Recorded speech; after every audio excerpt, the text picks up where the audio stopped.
Hello, I'm Paul. I'm Adam. And I'm Ben. And welcome to the Film Busters podcast. The film show with no filters, no prisoners taken, loads of disagreements, but one hell of a love for cinema. If you want to hear three friends ridiculing each other for an hour or so regarding their taste in films, then you have come to the right place. In each episode, one of the team picks a film for us to discuss. It could be anything from a recent cinema release to an all-time classic. So, strap in and get ready to get mad or get vindicated as we guide you through the murky world of being a film geek. If you like what you hear, you can also find us on Twitter and Instagram using @FilmbustersPod. You can also find each of our individual accounts. I'm at Filmbusters Paul. I'm at Filmbusters Adam. And I'm at Filmbusters Ben. If you want to use your eyes instead of your ears, you can also visit the website at filmbusterspod.co.uk. And if busting makes you feel good, you can also support us at patreon.com/filmbusters for exclusive content. Alright, can we just get on with this now, please? Filmbusters. Hello everyone, yes, today we are one man short. You won't hear the voice of Adam, even though you don't hear it a lot anyway. He is not here. What a beautiful reprieve. For us and our audience. Yes, we don't have to have the awkwardness of Adam not speaking. He's just actually not here, so we don't have to feel the awkwardness. It's quite invigorating in a way. I know. We might actually be able to begin a sentence, proceed through that sentence, finish that sentence. I could have cut in 2 times by now. Yes. Adam, we love you, but you left us, so we have to take the piss a little bit. And you know what? He's never going to listen to this, so he won't feel the wrath of us anyway. There's definitely an episode that we have in the bank years and years ago that we said, oh, if Adam listens to this, he's going to say this secret word to us. He never listened to it. He never said that secret word to us. He never dropped that word. I can't remember what the word is. I don't know. I think duck. Something to do with duck. I have no idea. That's a very obscure word, so maybe. Duck. I know. But we're back. Slowly but surely, we're coming back after a period of I don't know what you call it. Absence. Busyness on our part. Life has been mental this year. Yeah, it has. Pretty overwhelming. We need to take a little break, sort our shit out. Yes. And then come back with a clear head, in a way. Yeah.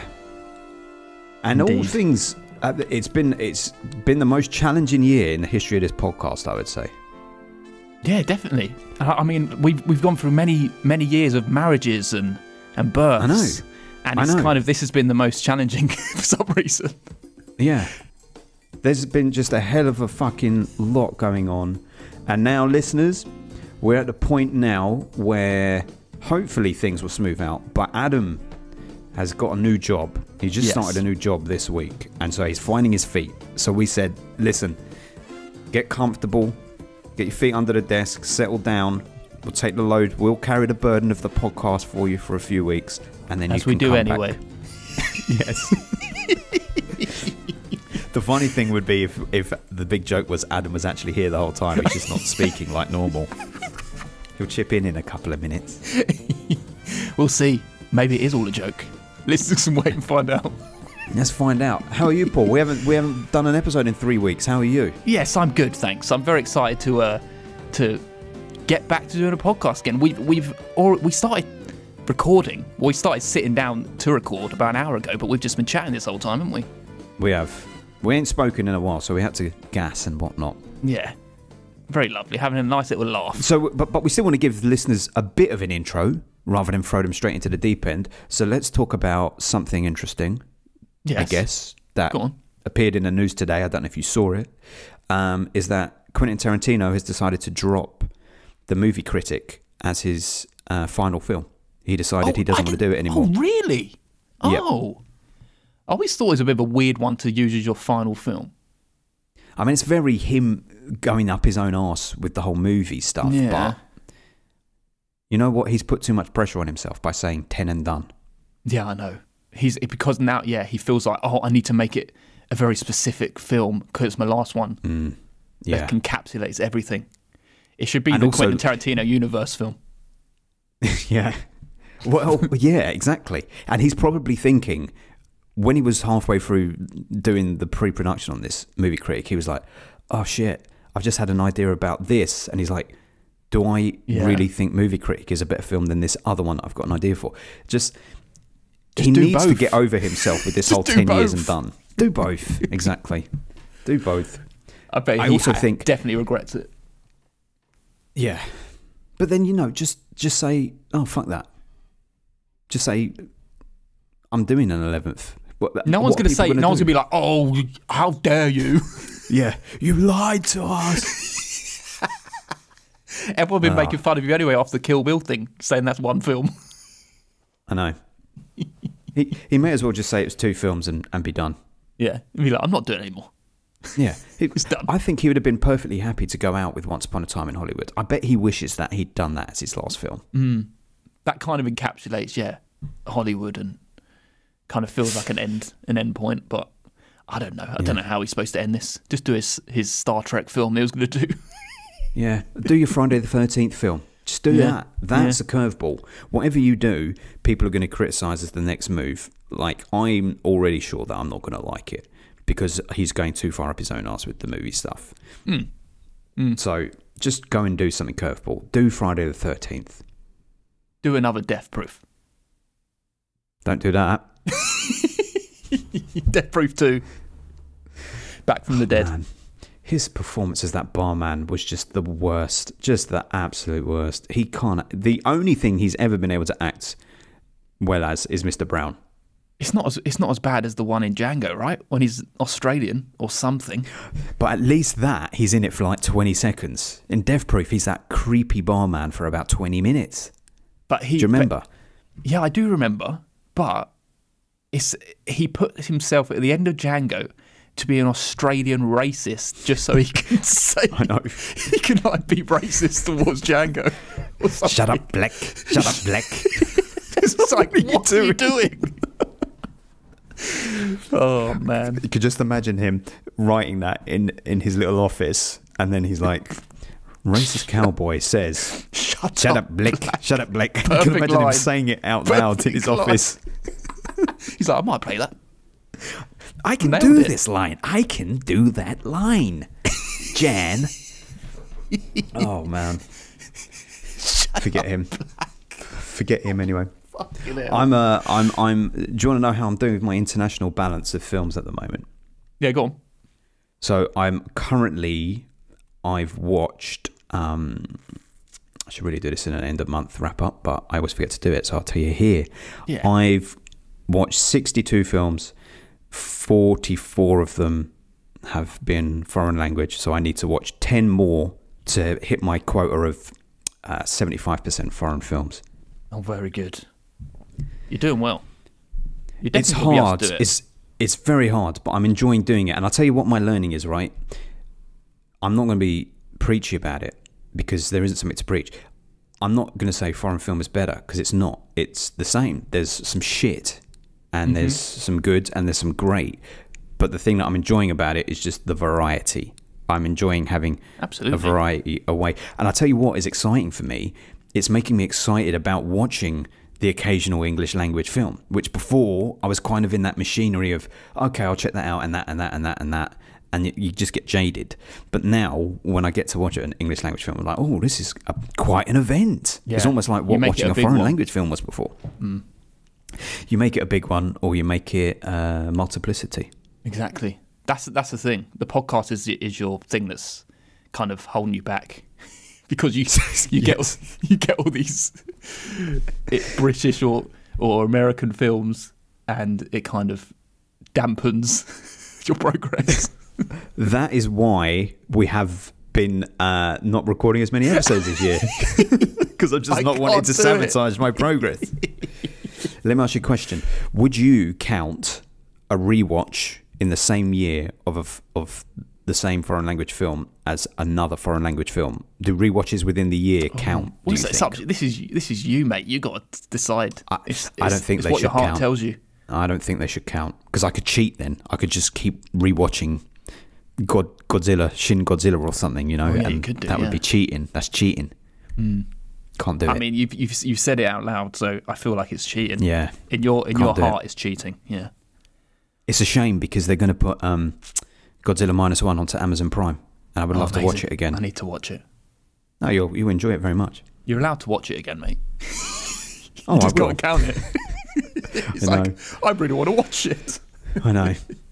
I tell you what's really taken the hit is my first time watches of 2024 though, because almost nothing is foreign language. There's some, but not much. I mean, how many have you watched though? I've watched 4 films from 2024, 3 of which have been English language. I mean, I've watched 5, so I just don't think there's been much to watch anyway, to be honest. No. I'm sure there is, but nothing worthwhile anyway. We'll hear all about that at the end of the month. I'm sure we will. Should we move on to Multiplicity in some way? Yeah, we've fucking rambled on for far too long. Okay, well, just very quickly, we've got a Patreon if you're interested at www.patreon.com/filmbusters. We can get exclusive episodes. You can get bonus stuff. You could come on the show. You can suggest episodes. It's all very wonderful over there. It's www.patreon.com/filmbusters. And we normally here do our stake of every episode, the quiz, but because Adam's not here, we're just not going to do it. So we basically go straight on to talking about Multiplicity, I guess. Oh, yes, my goodness. Jesus. You're going to have to do the plot summary.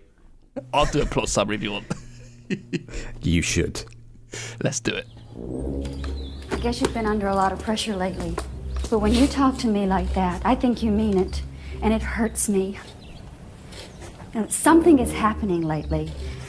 And I feel like I don't know you anymore. And it scares me, Doug. You know, you go along day after day, and you tell yourself that your problems aren't serious. They're normal. You know, they happen to everyone. Or you hope that they'll just go away by themselves, but they don't. It's like this house. You always said you would fix it up. No matter what it was, I'll fix it, you said. But nothing ever gets fixed. Doug, I need to know what you're feeling. I need to know if you still love me. Doug, please, just tell me what you want. I want pizza.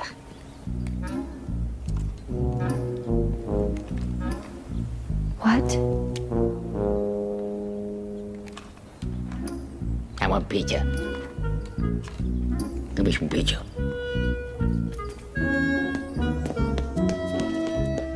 Okay, everyone, today we're talking about Multiplicity from 1996 by Harold Ramis. This is a spoiler episode. If you have not seen this film, we're going to spoil it terribly for you, so you might want to go watch it, come back, and listen to all the spoilerific details. Yeah. We've got one person, very surprisingly, only one person who's been in anything we've done before, had something to do with anything we've done before, and I don't think you can really count it. Do you know what it is? Oh, what? Is this really the first Michael Keaton film we've ever done? Yes. Fuck. The only guess that I can have is that the person is a guy called Brian Doyle Murray. I think that's his name, because he's almost in everything. No. Oh, it's the most obvious one. It's the director. Harold Ramis. What's he directed that we've done? No. Appeared in Ghostbusters Afterlife.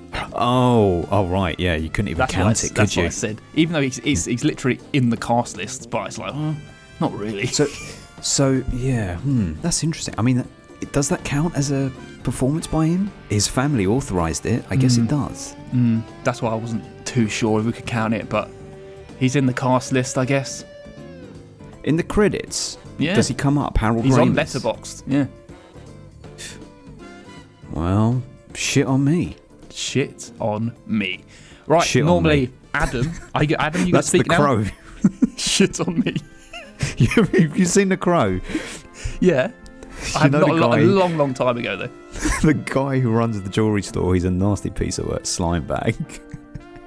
When the Crow turns up as the Crow and is being terrifying to him, the jewellery guy keeps going, shit on me, shit on me, shit on me. Took you back to that line, did it? It took me back. Oh, by the way, Why are we even doing Multiplicity? Oh yes, everyone. You might have noticed we've got an extra rung of the ladder of 1996, and it's been suggested by Nerdriver. He said, "Hey, I want to put a 1996 film in because it's my right as a patron, and Yes. you're going to do Multiplicity." So we are doing Multiplicity. Thank you, Nerdriver. Multiplicity. We're doing it. Yes, Many times. absolutely. And Adam, you going to tell us what Multiplicity is about? He's not, because he's not here. Sad. We were lying at the beginning. He was not secretly here all along, even though you might think it's this standard affairs with him not speaking. If anyone just skipped the intro and went into the episode, they would just assume that he's here, just sitting quietly in the wings. It's like, do they not put his audio in? Yeah, they forgot. You dropped it out, guys. Okay, well, I will do the plot summary. I will take on I'll put this suit on that Adam does every week. And It's a big responsibility, Paul. I'll try not to make it shit, but it might just come out shit. Who knows? It might. The pressure of it. Yes. Like Adam might be the most articulate person ever. We just put this pressure on him every week, which he never realises is coming. The spotlight's on you now, Paul. So, Michael Keaton, Doug, as he's called in this, a very shit husband and father. He decides, hey, I don't want to do all this stuff. I'm too busy. I just want to play golf. So I'm going to make some clones, and I'm going to make them do all the work, all the washing up, looking after the kids, and I'm just going to, sit back and do what the hell I want. And that's Multiplicity. That is Multiplicity. Yeah. Very articulate. Thank you. To the point. Exactly. Learn something, Adam. When you listen to this, never. Yep. You don't have a place to return to now. Let's give you a bit of backstory here. So it was based on a short story by Chris Miller that was published in National Lampoon magazine. This is a very American thing, I think, Paul. National Lampoon, because they brand those films with Chevy Chase, National Lampoon's whatever. And National Lampoon's Naked Gun as well, right? Well, it's Police Academy, isn't it? So it's Police Academy, National Lampoon? So National Lampoon, I'm guessing, it must be like the overarching... I don't know if there's an English equivalent, but it's like an overarching company, like the Saturday Night Live stuff that they have in America. They have like a bunch of what they class as Saturday Night Live films. Like the cast members from that and characters from that going on to do films. I guess, well, whatever. It doesn't translate outside of America, basically. We just see National Lampoon stuck on the front of certain stuff. films, and we're like, okay. Yeah. Co-produced and directed by Harold Ramis. Egon, dear Egon, we love you. The film was released in July 1996 and was not a box office success. This was blamed on the popularity of the 1996 Olympic Games, which were being held in Atlanta, Georgia at that time. But it may also have had something to do with the fact that also in cinemas at the time were Independence Day, which had been holding on to that #1 spot for a long, long time, and Nutty Professor, another comedy about a man playing multiple roles as well. That's true, yeah. Loved it in 1996. There you go. I never seen it. Michael Keaton was originally considered for Bill Murray's role in Groundhog Day, also directed by Ramis, and his love interest in that was Andie MacDowell, who also played his wife in this film, but Keaton turned it down. Speaking of things that Keaton turned down, in the scene where Doug is getting cloned for the first time, he mentions he doesn't want to turn out like Jeff Goldblum in The Fly. Michael Keaton was also offered the lead role of Seth Brundle in that film, but he turned it down. He's turning down everything. The man is very picky about what he does do. I wonder if it was a mistake or not. Keaton in The Fly. I mean, we got that fantastic Goldblum performance. I don't know. Keaton could have been good. I don't know. It would have felt very Batman-y in a way, though. Yeah. You know. Digital cloning of the same person in a scene was still off by many years when this movie was made. So the scenes where Michael Keaton's character was interacting with another one of his characters were filmed separately with the exact same camera movements and layered over one another. Ramis said, "We used the whole repertoire of multi-character filming techniques to make it happen. Michael would play each role against actor stand-ins," this is very interesting, listen to this, "who would videotape him and then hold monitors of his performance up when he played the next character. So he was acting with screens. And speaking about the themes of the film, Ramis said, "I couldn't be less interested in the subjects of cloning or its moral implications. For me, it's not about the hook, it's a fable that says something about life." Wow. And there we go. There we go. Lovely facts there, thank you. Good. I think you should go first. You want me to go first? I was gonna offer it to you anyway. Let's hear from you. Okay, so this is my first impressions, everyone. That's what you meant by let you go first. Yes. So I think this feels like, from memory, this feels like the most 90s film we've done in this round. Like, yeah, it's very 90s. Like, yeah. Like the intro, like that music on the intro, the story in general, the actors in it, it's all just so 90s. Speaking of the clone effects, I think the clone effects stand up. I think it's pretty solid. I don't think you can really see the seams. There's that like this brightness that you get whenever there's like duplicate people in a shot. Do you notice that? It's like the shot's a little bit brighter than the rest of the film. Yeah, I know what you mean. I think possibly the reason for that is if they did shoot exactly the same camera movements 2 or 3 times and laid it over each other, I guess the backgrounds and stuff would be super emphasized because you've layered a door over itself 3 times. Maybe. Yeah, that's but true. I know what you mean. Yes. Yeah. So yeah, but I think it's solid. I think there's no point when I'm like, oh, that didn't hold up. So it did good in that sense. Keaton pretty much sells every personality he's putting across to, and there's certainly some fun to be had of it. But there's definitely, in my opinion, a better story here, and it probably mostly comes down to it being a comedy focused. Like obviously what Ramis wanted to do, he doesn't care about the cloning side of things, and I think maybe even just a slightly bad script as well. Like firstly, there's no one really to back in this and root for. And Keaton is an awful parent and husband, as I said.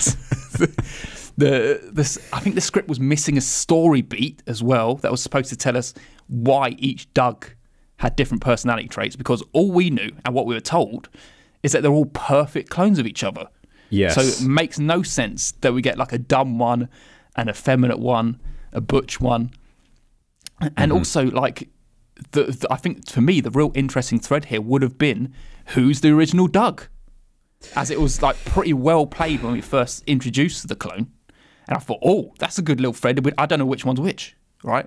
But they do away with that immediately.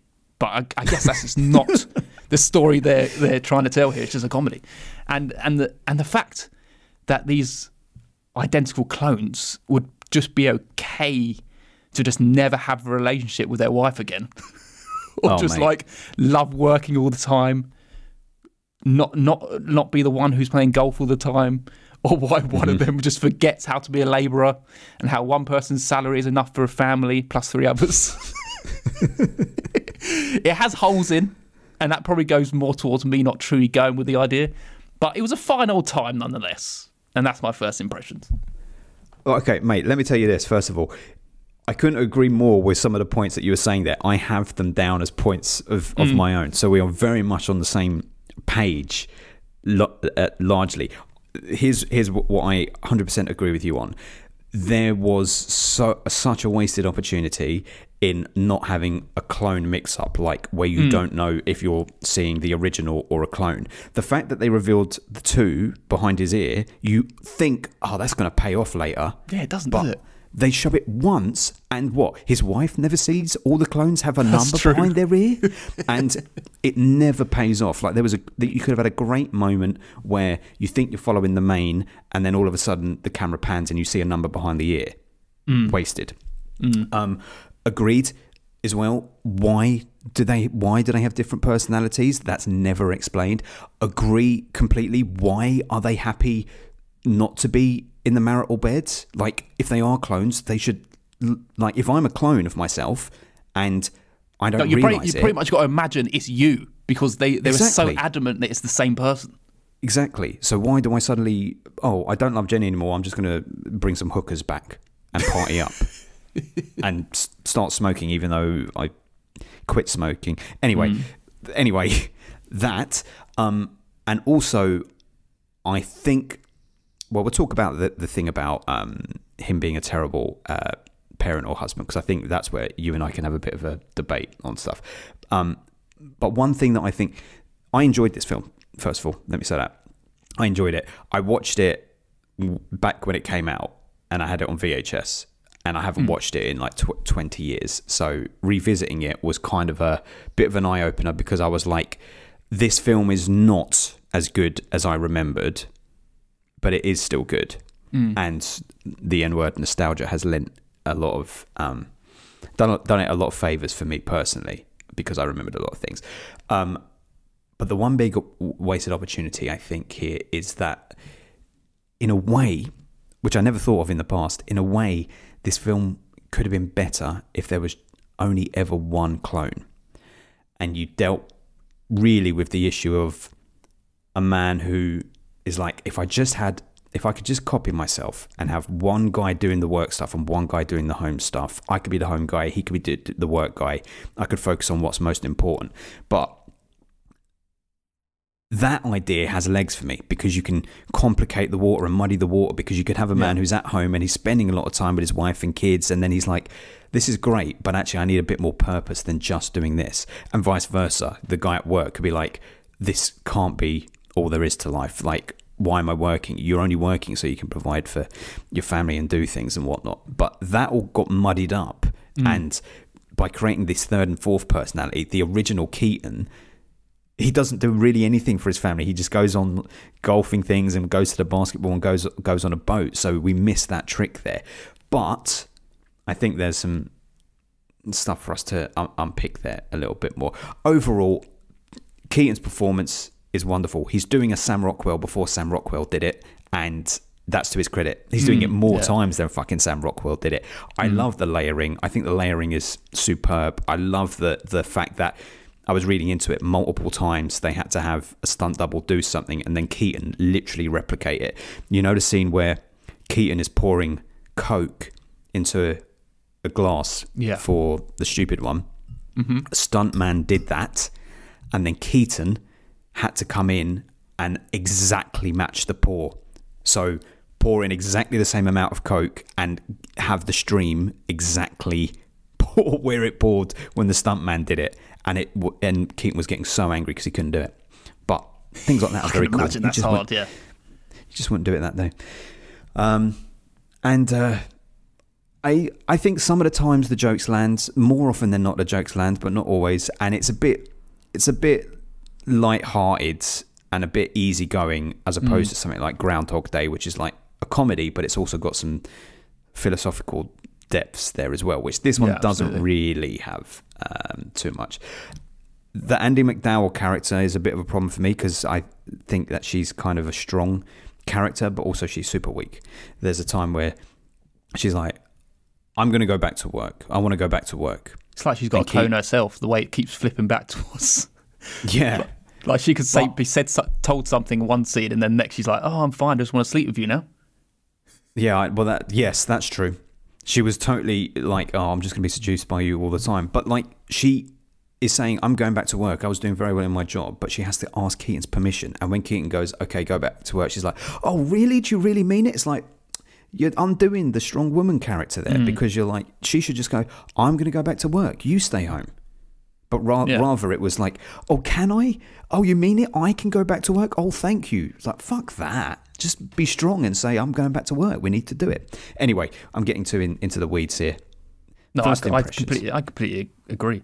It's like, especially in the 90s, it's like far enough, in 96 as well, it's like far enough along to be like, oh, we can show a strong female character in this now. I know. But I totally agree with you, all the stuff about, but like how this film could have been better, the stuff they could have tackled, the moral implications of it all. But it's just not the film he wanted to make, was it? They didn't care about the implications of not being the man in the marital bed, the how it would feel to be pushed out of your own life, kind of thing, by someone that's you, but you can't experience in your own life. And like, well, they'd rather just have them all sleep with her, sleep with the wife. it's the absolute opposite of Moon in that respect. Yeah. Although, are we really spoiling Moon for people who haven't seen it? I guess we are. By saying that. I don't think. I think it'd show you in the trailer. No, I think that was held back, mate. Was it? Yeah, I think it was meant to be a big surprise. Well, anyway, if you haven't seen it by now, sorry. Yeah. It's been out a long time. It's a clone film. Yes. But like that, the beauty of that one was like he was a clone and he had all those. He didn't know he was a clone and he missed his wife and daughter, I think, as well. And he was coming back to life and like rights for clones. It's almost like an evolution of this Multiplicity story. But that was it. It's a totally different film. That also has a lot more interesting stuff to tackle as well as whether something is your own life, and all that kind of threads are so much more interesting than just a clone. It's not just about being a clone. No. And exactly. Like Ramus said, he's not interested in it. Like, after Keaton gets cloned that first time, they just never return to the facility to see the other clones coming. They just start popping up for comedic purposes. It's almost like a sitcom at times. Yeah, sure. Yeah. And I think, like a sitcom, you either find it funny or you don't. And if you don't, you're just not going to like the film. How funny would you say the film is for you? I don't think I laughed out loud at any point. Did you? Yeah. Where would you say? I like, for my sins, I liked a couple of moments with number 4, even though he was highly offensive. There were a couple of times that were funny, like when he said, I want pizza, after Andy McDowell's spilling her heart to him while he's working in the woodshed with his back. Probably more from Keaton's performance than anything. Yeah. I want pizza. But also, she pinched my peppy. That's funny. Is it just all number 4? No, but also I guess it's not laugh out loud, but it is kind of funny. No, there are funny moments throughout that aren't necessarily laugh out loud, but it's like this is humorous. I'm enjoying this. It was like a nice, light, balanced level of comedy all the way through. It was just easy going, wasn't it? There wasn't too much to really stress you or give you any strong feelings about anything. But I think that a really easy way they could have delivered this story a little better was just to go back to the lab or wherever they were, and just say, the doctor says to you, "Oh, it appears that your original brain has like different emotions have split into different clones, so it's different facets of your personality." Yeah, that would and then it'd be like, "Oh, now I can understand." I know they just never explained that stuff. Especially not the dumb one. The dumb one would make sense. Well, there's one thing they said about number 4, which is that he was a clone of a clone. So that would explain why he is the way he is. But they never went into why. So I didn't realize it until I looked it up afterwards that the first clone, or 2, is called Lance.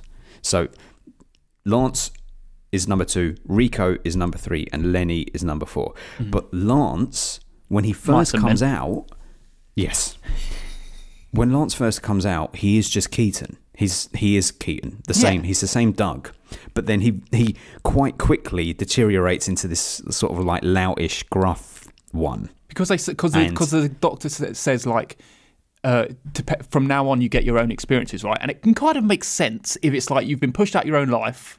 You're now sleeping in the side house or the cabin, whatever the head at the back, and you're just working all the time. That's all that you care about. You don't have your wife anymore. It's like, okay, well, now I feel pretty shitty, so I don't really care about anything anymore. Yeah. So it makes sense his personality would go that way. Well, so that is that's an interesting element then, because it's about how far each of us are from actually having our personalities change based on what we consider our lives changing. Yeah. Like, if you lose your job and become homeless tomorrow, your personality, if tomorrow you woke up and it's suddenly like, yeah, you're not going to be living with Zoe and your kids anymore. In fact, they're not even going to know you exist. What does that do to your personality? Or you're going to be going to work all the time, and that's it. Nothing Well, that's more. it. That's the bit that I kind of struggled with. It's like, why would anyone agree to be the one who does all the hard work in the relationship between both of you? So the way that I perceive why they're all going their different routes is because it's the different ideas of like what a man. This is the key discussion point I think about the film for me is what makes a man. Sounds so fucking old fashioned, but it's like, what is it to be a man in the world? Is it you go to work, you work hard, you build stuff that provides for your family, or is it you stay at home, you're domesticated, you're doing the cooking, you're doing the cleaning, you're looking after the kids? Is that what it means to be a man? Or is it just being a dumb idiot? Yeah, well, there are Caveman. many. There's more men like that, I Like reckon, Lenny. than any of the others. Yeah, there's much more men like that than any others, I'm sure. Adam's one of them. This is... yeah. Oh, that'd be an interesting... Watch one of the clones we all... Oh, mate, I'd already factored that we in. already done it. Adam's, I already know Adam's instantly. 100% number 4. I'm definitely the effeminate family man. Surely. Yeah, but I don't like to be the brash because I'm quite You're the domesticated. manly man more than me, mate.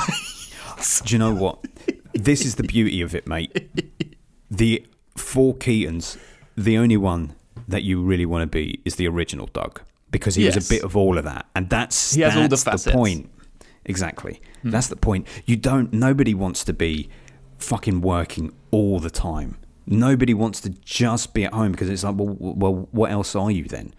And nobody wants to be considered dumb, like, oh, I can't really be trusted with anything. I'm not no good at anything. Like, number 4 is probably like male insecurity. Like, I'm a bit, I just get, I'm out of my depth here. Which is probably all emotions that Keaton was feeling. And I think that they should have explored it a little bit more and been like, based on where your mind's at the time of the cloning, that'll impact what your clone is like. This is the thing, though. I don't think this film... I know we're digging into this, but I don't think this film has any interest in any of this. I think we're making stuff that's not even subtext. I think on an unconscious level that it is about what makes a man. I do think that. I do think on an unconscious level. It is an idea of different facets of this man. But at the same time, it's when the effeminate Keaton comes along and he's all very homely and everything. Why is he suddenly turned into a gay man? That's pretty much what he's appearing as, right? So here's okay. I agree, but is he gay? He's not gay, but He's that is not. the kind of persona he feels like. If he was impersonating a gay man, that's what Keaton feels like he's doing. And it's like, oh, well, a gay man would do all the work at home and do all the ironing and look after the kids. Is that what they're trying to say? What's going on? Well, yeah, I know, but that's the gender politics at a time, like 30 years Make ago. him a little right? bit more feminine. Yeah, this is coming out a couple of years after something like Kindergarten Cop.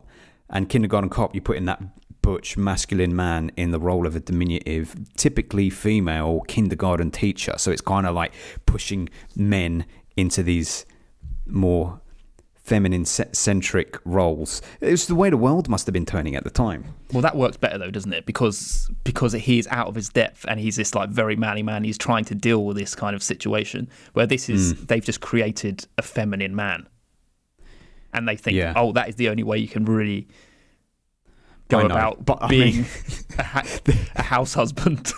Hey, this is a film about making multiple clones of yourself. They were not going to go subtle, were they? You can absolutely imagine someone just saying, make it gayer. Just make it a bit gayer. Can you just a little bit. flick your wrist a little bit more when you're saying that? And when he was in bed with her, and I was like, is he going to start saying that he doesn't actually want to have sex with her now because he's into men? I was like, are they going to do that? It's like, no. He was doing it because he was more caring of the original Doug. I think he didn't want to kind of break the rules. But see, like, his performance as that feminine one was funny, like not super laugh out loud funny, but his performance constantly, because he's on screen 80% of the time, and he's so watchable, and he is, every time he's doing something largely, he's funny. That's what makes the whole experience enjoyable. Like, there's not much more depth to it than what you get, but he plays it very well there, because it is a case of, can he have sex? I Because liked him the most. isn't he I liked gay? him more than the original Doug. Yeah. Yes. He was yes. he was the kindest, like He was. most thoughtful one out of all of them. And I don't think, like, yes, obviously Doug is here to be on a journey and kind of understand what his wife really wants. But it's like when you get to the end, it only happens at the end, right? He has to come home to realise that his wife has left him. And then Yes. he has to be told by the dumb Lenny one what the problem is. I liked that though. I liked Because that it moment. gives him a journey, right? Because he has a moment of like actual thought Yeah. that he can actually say this to him and have an understanding of what his wife wants. But I don't know. But it's nice as well because when you think about the extreme he went to, like the film essentially is beginning with him like, oh, I've got no time, and him saying to his wife, we just need a schedule to stay on top of things, and she's like, no, we need a miracle. So then they go, okay, let me clone myself multiple times, and then that's how I'll be able to handle all the issues in life. But actually, when it comes back to it at the end, it's as simple as going, you don't fix stuff. So she says you don't fix stuff. The guy just needed to switch his focus and his priorities a bit, and things would have got better. It's balance. He was totally corporate.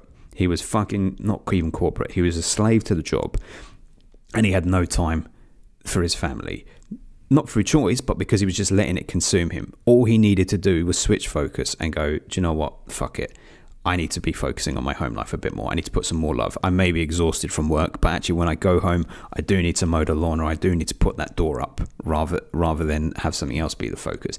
And people need that little moment of realization. And I like it that the moment of realization comes from the dumbest character, because it's almost like all these solutions about cloning and whatnot to change your life. Actually, it's the simplest fucking idea. It's the root idea.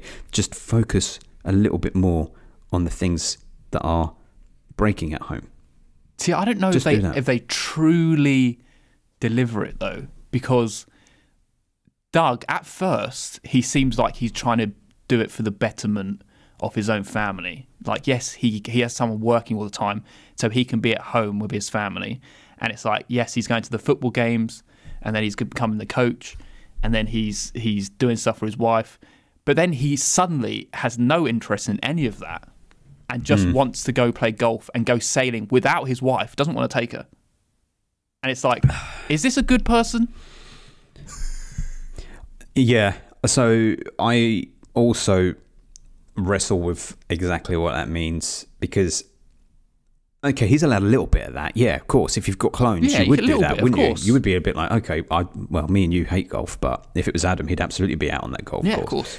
But like we would, I don't know, do whatever we want to do for a little bit. But yeah, that ended up taking over his time. It felt like the domesticated, the number 3, was spending more time with the kids and his wife than He was the Doug was. who felt like he needed to. If he learned a little bit of lesson about maybe not being so patronising, he would have been the perfect husband. Yeah, who cares if he's not a good labourer? Yeah, I know, exactly. But then at the same time, if he's not a really good labourer, how the hell do they afford that massive house? It's because he's such a slave to the job that they have that massive house. Let his wife carry on doing her job because she was about to get a massive promotion. Yeah, there you go. The gender politics are a little bit... they're kind of progressive but backwards at the same time. That's why I say the Andy McDowell character is interesting, because she does stand up to him, and like at the dinner when he's like, no, you're not going back to work, she sticks her middle finger up at him, and it's like, okay, there's a little bit of that. But then equally, when he builds the dream house, not builds it, but creates the dream house at the end, she's like, oh, Doug, oh, this is wonderful. It's like, oh, it's a little bit fantasy stuff. And also, let me tell you, I'm sure you're the same. If me and you designed a house from scratch and kitted it out from scratch ourselves without input from our wives, they would not be happy. They were like, well, I don't want that table there. Why have you? Hang on, I don't want that unit over there. Why have you gone for that colour? That's the thing though, because as soon as she walked in, she was like, "It's exactly how I wanted it." So she's obviously been saying what she's wanted all these years, and he's never done it. So that's what I don't think I can imagine. But there'd be a colour that she wouldn't have wanted. I know. She was like, "I'm just going to move this over here," and then Doug went, "Ah, the hell with it! Fuck you! I want a divorce." The thing is, as well, is I'm glad they didn't go down this route, because if she forgave him for this, it would not have been realistic. If he actually told her, "I've been cloning myself," right, and I've actually been playing golf and been on a cruise this whole time, she would have been like, "Fuck you. I've been here looking after my kids with a clone." Yes. Well, but see, this is all where we could have got a slightly... Like, it doesn't make it a darker film. It makes it just a bit more complex of a comedy. Yeah. If we had a moment where she finds out, that would have... There's no maybe real kicked it come up up a notch. Is it? He just goes home. No. He doesn't actually get any like backlash from her. It's all the clones who get the backlash. And then he just goes back, doesn't go to see her. He just immediately starts doing the house up. He's probably left her for months. How long does it take to do the house up? How long does it take? Exactly. Yeah. It's like, she's probably like, "Where the fuck is he? Like, not come to see me." I know. And she doesn't say anything about that.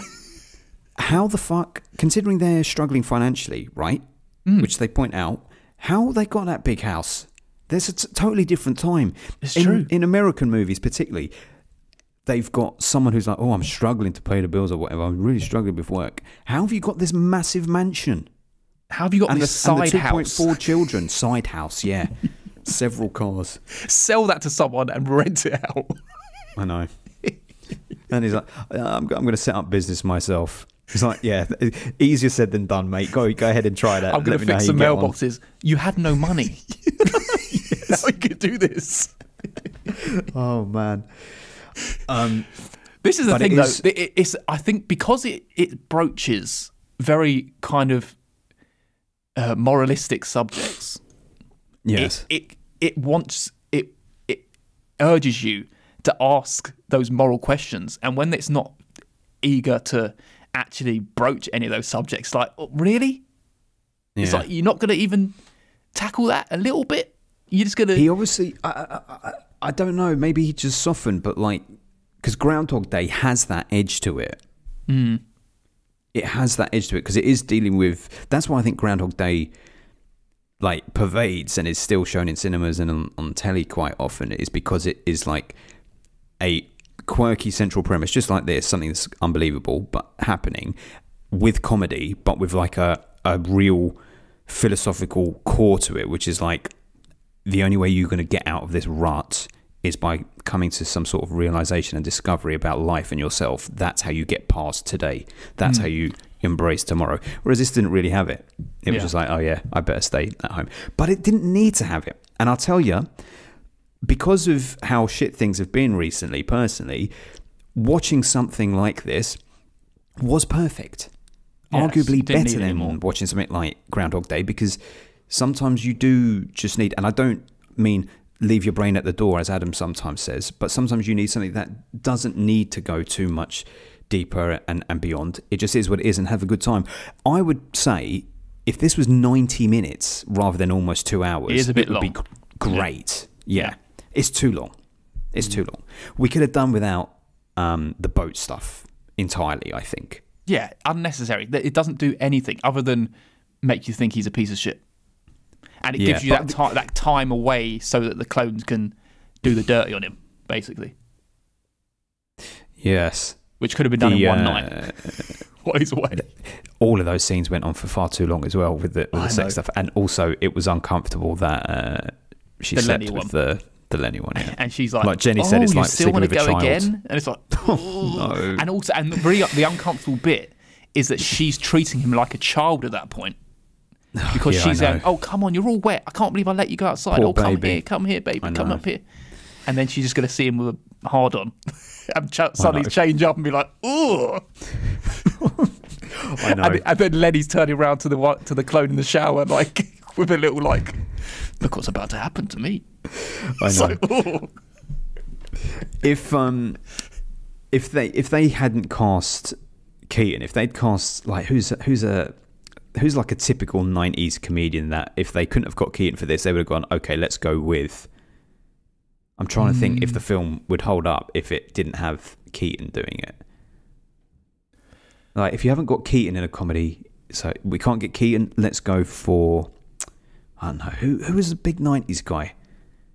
Bill Murray. Oh my God, do you know who they could have got doing this? And I would have hated it. Jim Carrey? Yeah. I knew you were going to say that. You could totally believe Jim Carrey, because Jim Carrey would absolutely go big with the feminine one. He would go big with the silly one. But do you know what? I bet maybe that it would have needed done that. better. It would have done. I reckon it would have done. It needed it didn't go too far either way. So it kind of just stayed in the middle, and it didn't want to do the hard stuff, and it didn't want to go too silly. Yeah.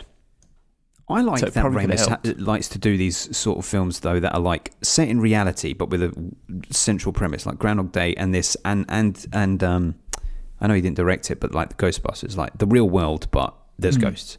Yeah, I like that his brain is wired that way. It makes for an interesting concept. Yeah, for sure. Yeah, definitely. You know what my favourite line in this film was? Go on. I always loved it. I'll hit you so hard, I'll kill him. That's good. That's good. That's like one of those lines you got to think about. Yes, that's the best line in the entire script, though. A moment I quite liked was it was nice seeing Gene Levy as the really rubbish labourer friend, and when he comes right at the end and he sees all the clones, he just doesn't even notice. He's totally fine with it. He's like, okay. It just carries on working. I like that the guy just turns up late to everything as well. I know, and he was so sure he was on time. Yeah. At the end, see, I'm here on time. It's 8:30. This watch.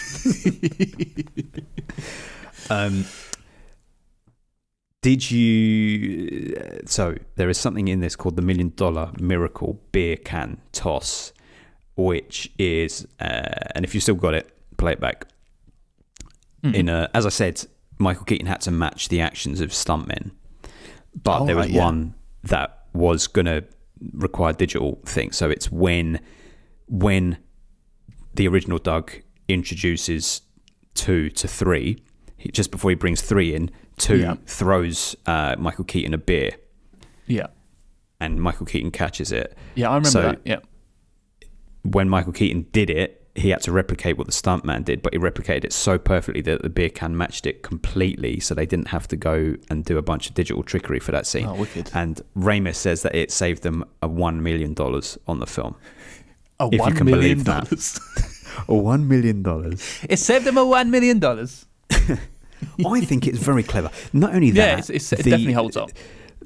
For 1996, that is very impressive. Very impressive. Yeah, very. Little things like taking the thermometer. One of them taking the thermometer out of the mouth of another. Like an actual practical thing. It reminds me of in Moon, again, spoiling the fuck out of Moon, when he's playing ping pong with himself. Yeah. And at first you're like, okay, this is clever, but you can...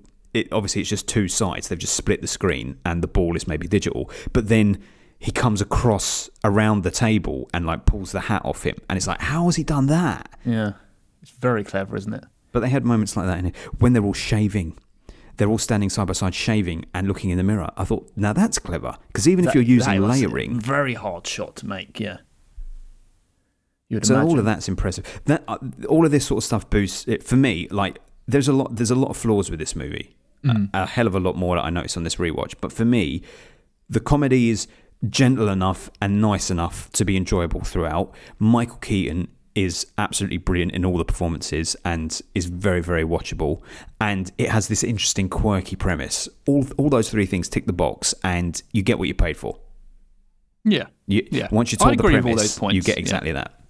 Yeah. I think it all depends how much you kind of just go over, isn't it? And it's just it's just how much you want to pick holes in it, and will you just go over it, or are you going to scrutinise the hell out of it? And I kind of leaning towards scrutinising it a tiny bit more than to go with it. All right, so let me ask you this. If you went through that procedure, yeah, and you were like, okay, cool. I have this clone now. What are you going to send that clone to do, and what are you going to do? I'm sending it to work. Okay. And you're at home. Yeah, fine.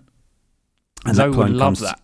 And that clone comes to you and says, I'm not happy just being at work. I want to spend time with my wife. I want to spend time with my kids.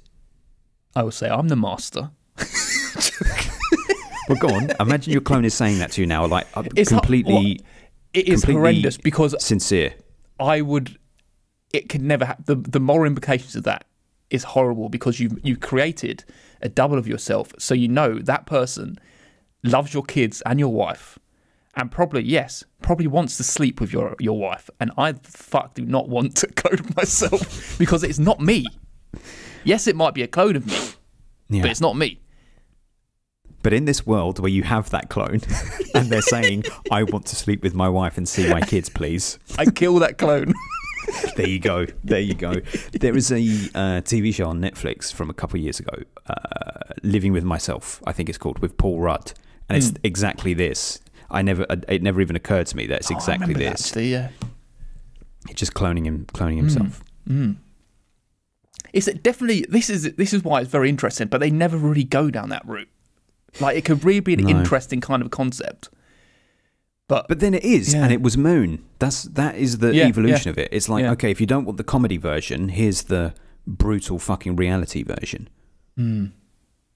But I feel like it's a great film. But I feel like another interesting idea will be the interplay between actually being with your family. Like he was on a spaceship, like away from his actual life. Whereas how does it play in a real world when you're interacting with your own family? But you've had this person who's a mirror image of you and also wants to interplay with his own family because it is his. It's as much his as it is yours. I know. Even though he hasn't actually experienced all those things. He just has an idea in his head of what it was. It's a totally, totally wild thing, isn't it? Okay, so imagine this.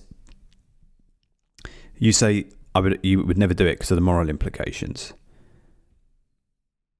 But then imagine somehow today you've discovered something, found some papers or whatnot, and you realise that you are a clone and the real Paul cloned you a couple of years ago.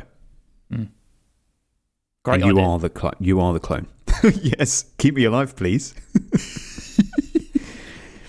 And that's it. And you realise you're the clone and you have a 5-year lifespan. Yeah. What would you do? What would you do? What could you do? You can't get more life. That's the Blade Runner thing. Yeah, it's Blade Runner.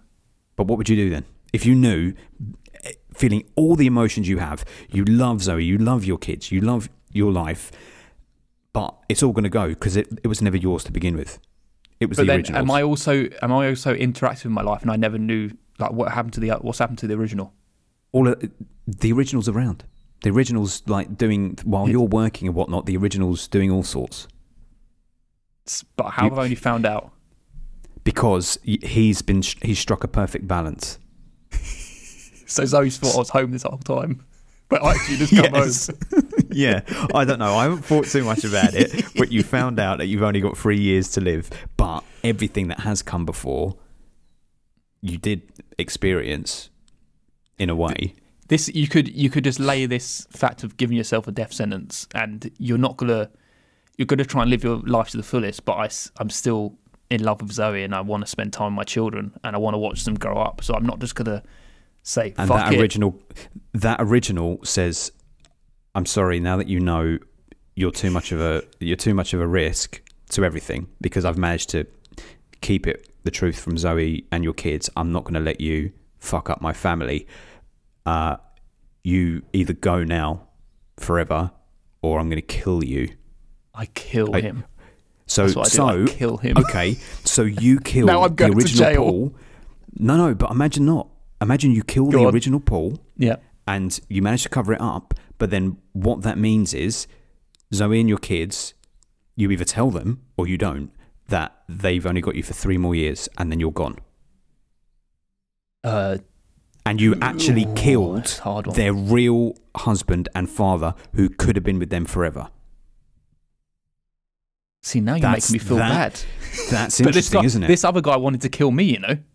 So there's a film in this which is the greatest love would be for you in that moment To walk away. to sacrifice all and say, have them because you are me and you can be with them forever, whereas I can't be with them forever.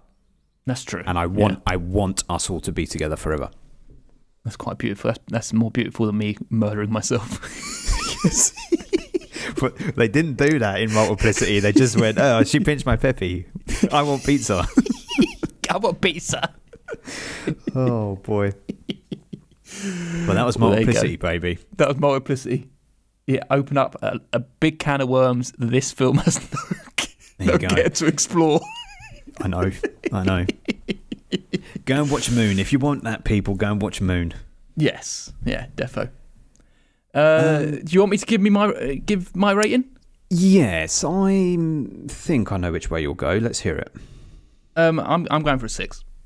It's Oh, I are you? enjoyed it. Okay. Yeah, I enjoyed it. It's but there was so many holes in it, and I was just picking it apart so much that I can't really say it was like Okay. it was good, but it's more tipping towards the fine for me. So it goes for the Okay. 6. Well, I'll be honest. I gave it an 8 from memory.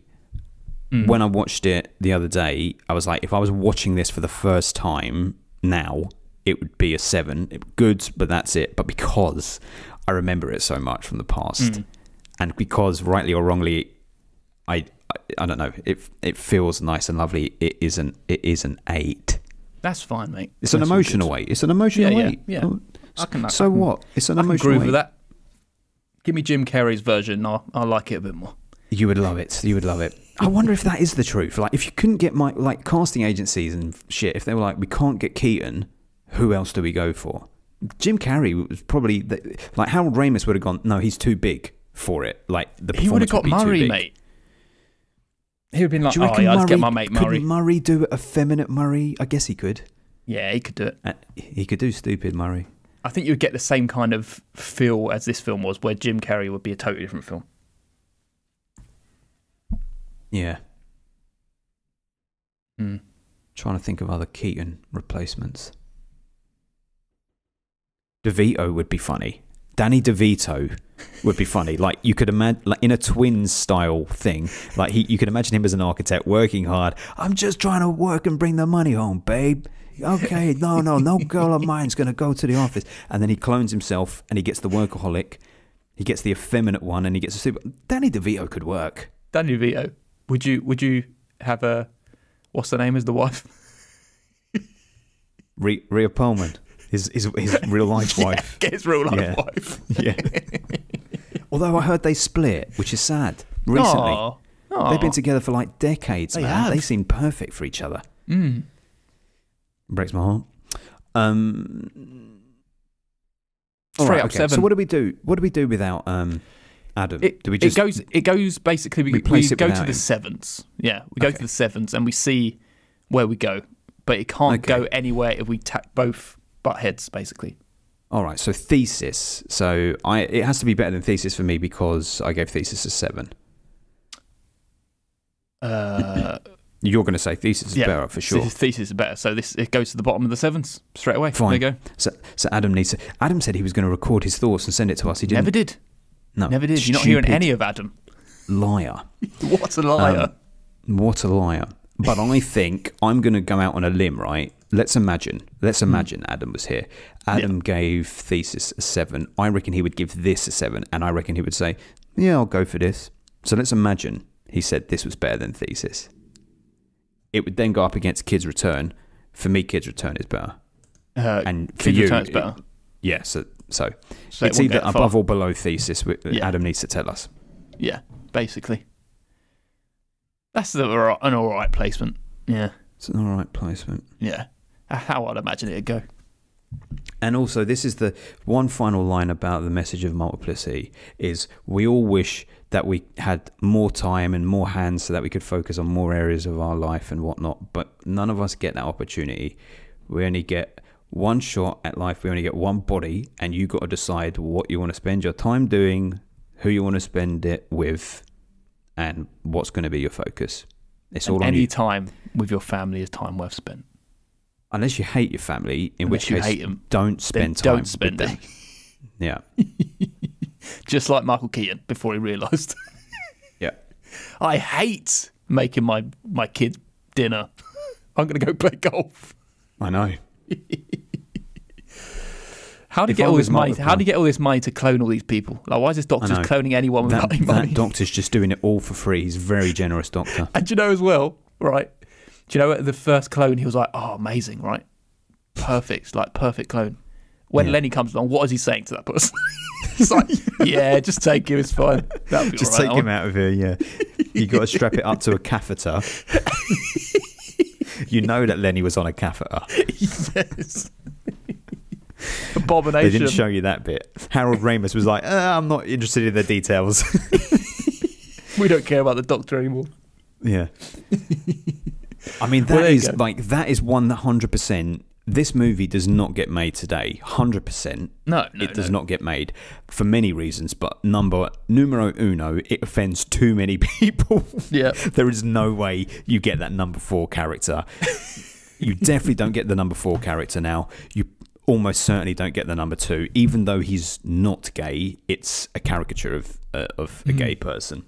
Mm. And number 2 is like, well, that's not offensive to anyone. It's just number 2. He's just number 2. He's just pretty much a man, as you would imagine him. Yeah.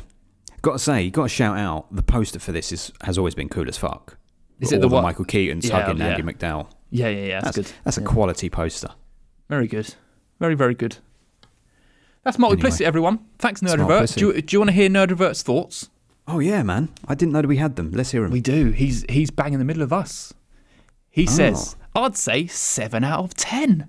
Okay. It's not great by any means, but I remember watching it multiple times. No pun intended. Oh, I like what he did. As a kid. I'd be curious to hear how it holds up for someone without the nostalgic connection. See, he's playing on you. You got the 8, I got the 6. All of There we that go. being said, anytime I'm in need of a good laugh, I know I can turn to Multiplicity. It never fails in that regard. There we go. Yeah, I mean, Multiplicity is one of those films where, say, if you're sick and flat out on the sofa and you just want easy watching shit. Nothing it's- too strenuous. No, it's perfect. Perfect throw on. Yeah, I can see that. It's totally rewatchable. There we go. And Keaton, one last note on Keaton. The man can straddle all genres and is excellent in all genres. I haven't seen him in too much action, but in what little action I have seen him in, he's always Batman, great. mate. I know, but that's Tim Burton action, which is kind of a different action. Have you seen Desperate Measures with him and Andy Garcia? No. I love that film. He plays a criminal, a multiple murderer. Check out this for a premise, who is on death row pretty much, and Andy Garcia's son is going to die unless he gets a transplant of this very, very rare blood, which Michael Keaton has. And Andy Garcia, who is a cop, goes and visits Keaton in the prison and says, I need to ask you a favour. In retaliation, I can ease up restrictions. You're still going to spend your life in jail, but you won't die. And Keaton's like, I'm not fucking doing it. Get the fuck out of here. And then Keaton's like, actually, bring your boy in. I want to meet him. And he meets this little kid who's real sick. And then Keaton's like, all right, I'll do it. And they transport him high security to a hospital to take this blood from him. And of course, Keaton escapes. And my God, that is one hell of a film. No, wicked.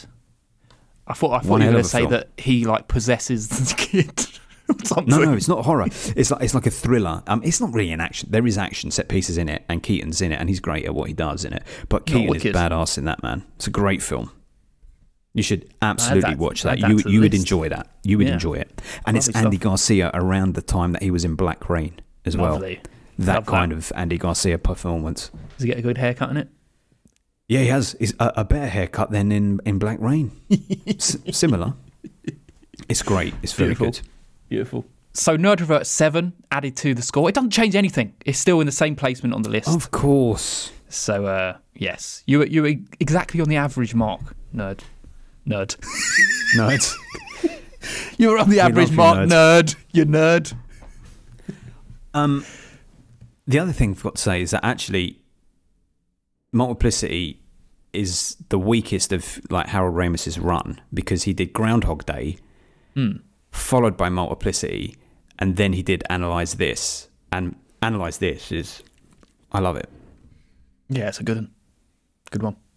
Multiplicity is probably the weakest out of those three. I'd hope so.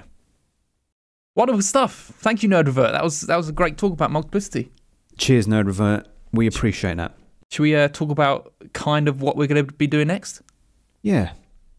So we've been talking to someone on the side who potentially will be jumping and adding another ring onto the 1996 round. And so it's not over yet.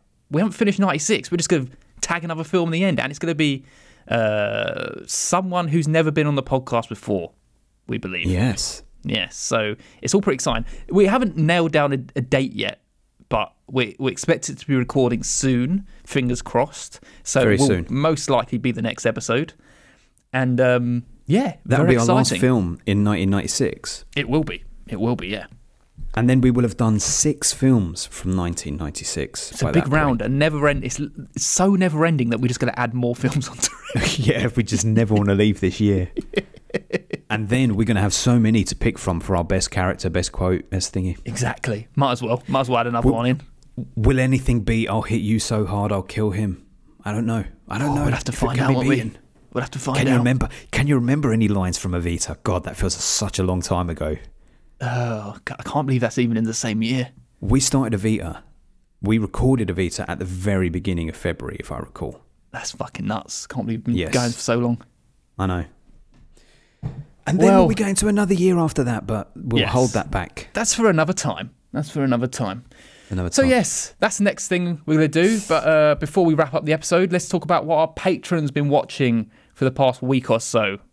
So basically, our patrons, they send in what they've been watching for the past week or so, and we talk about them and say whether we agree or disagree. First of all, we got Luke Human, and he says, "The good 2023's Cobweb. Devlin opens up the Encyclopedia of Horror and picks a dozen or so entries from which to build a scaffold for Bodin to build this fun and genuinely creepy genre-encompassing piece of horror." I don't know who Devlin or Bodin is, but I'm sure it's nice. This pays homage to so many great films that it would be both a spoiler and a waste of all our time trying to list them here. It would seem that this level of reference could easily damage the effectiveness of the tropes, but somehow Bodin manages to make this entirely its own thing.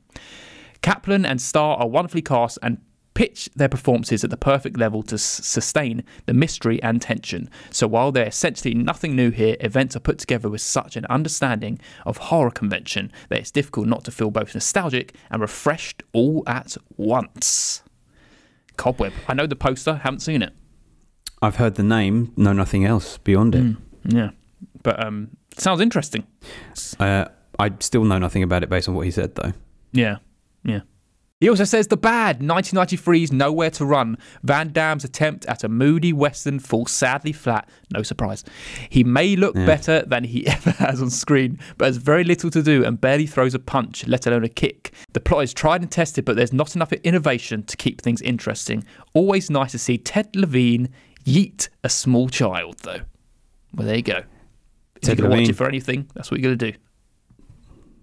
He rubs the lotion in its skin, or else he gets the hose again. Yeah, and he kick here. I kick here. Punch there. And I jump there. Yeah, you get after my movies. That we're not going to do you anymore. We're going to use a large guy in a suit. And then he kicks him. And I kick And him. then he punch him, but here I block him and I kick him. No, come on, get off my movie set. Don't watch it, apparently. Predator. Don't watch it. Very good. And Jamie says, "I'm going to be lazy and simply echo all of Luke's words. I'm looking forward to rewatching Cobweb with Erin this Halloween, and I can see it becoming a regular favourite from then on.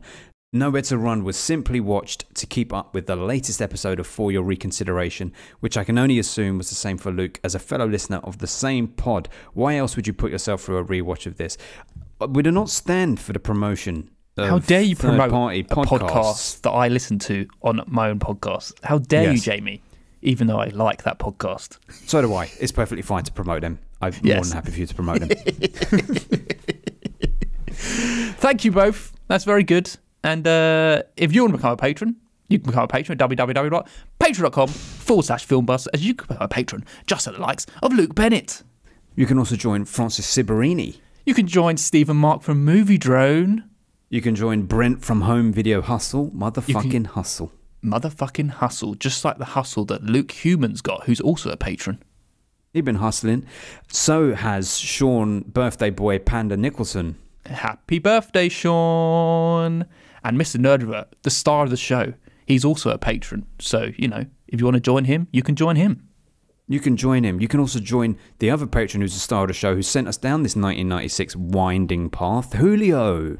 Mr. Julio, who's also got the same letter as our next patron, J, which is Jamie Russell, Mr. Teach.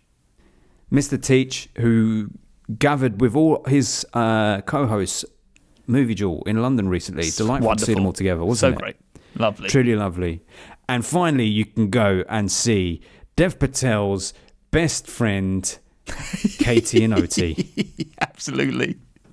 They're doing wonders, aren't they? They're doing wonders. They're doing Wonderful. magic tricks left, right, and centre. They're flipping coins. They're turning cards. They're turning tricks as well, I hear. Katie, you don't be turning tricks out on the streets. Yeah. Don't be doing that. Ben's revealing all your secrets. It's Oti who's doing the turning of the tricks, actually. That was very sexist of me. I just assumed it was Katie. But Oti, you can do all the tricking you want. You're stuck in 1996, Paul, where only the women go out and turn tricks. This is 2024. Men can turn tricks too, you know. Men turn tricks too. Oti, keep turning them, baby. Keep turning them. And that's the kind of content you get on the Film Busters. We hope you enjoyed that, everyone. And I guess we'll see you next time for a very secret episode, whatever it's going to be. Who knows? We don't even know yet. But let's do it. Bye-bye. Bye-bye. Filmbuster.